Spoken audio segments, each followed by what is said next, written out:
صفحہ نمبر 47۔ آج کا عنوان ہے مدات۔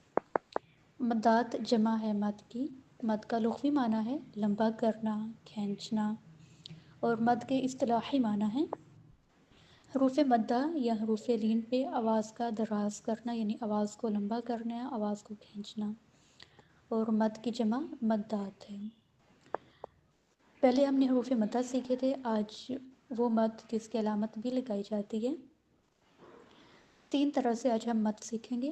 پہلی قسم ہے مد کی جب حروف مدہ کے بعد ہمزہ ایک ہی لفظ ایک ہی کلمے میں آ جائے، یعنی حروف مدہ کے بعد ہمزہ ایک ہی کلمے میں ہو، اسی لفظ کے اندر ہو، تو اس مد کا نام ہوگا مد واجب متصل۔ متصل کا معنی ملی ہوئی، یعنی ایک ہی لفظ کے اندر ملی ہوئی ہے، تو اس مد کا نام ہوگا مد واجب متصل، اور اس کی مقدار ہے 4 حرکات تک اس کو لمبا کیا جاتا ہے۔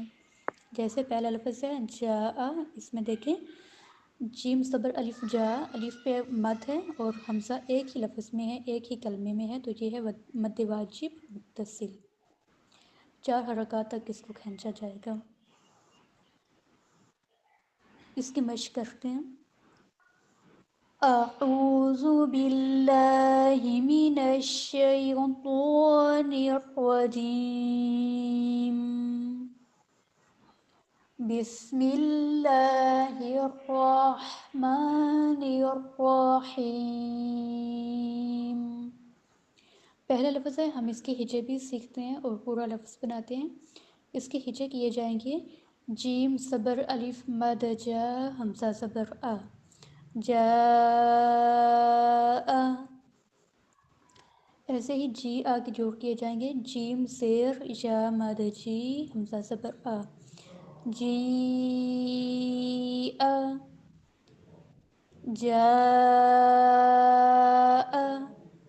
جی آ۔ اس میں جو جیم کے ساتھ الف جو ملا ہوا ہے، اس پہ ایک علامت دیکھیں، اس علامت کا مطلب ہوتا ہے کہ اس الف کو نہیں بولا جائے گا، لکھنے میں آتا ہے بولنے میں نہیں آتا، اس لیے جب ہم نے اس کے ہجے کیے تو جیم زیر یا مد جی ایسے ہجے کیے جائیں گے۔ سوء اولیاء، سو ان کے ہجے سین پیش واو مد سو۔ اولیاء میں ہمزہ زبر واو او، واو لین ہے، لام زیر لی، اولی، یا زبر الف مد، یا اولیاء، ہمزہ زبر آ، اولیاء۔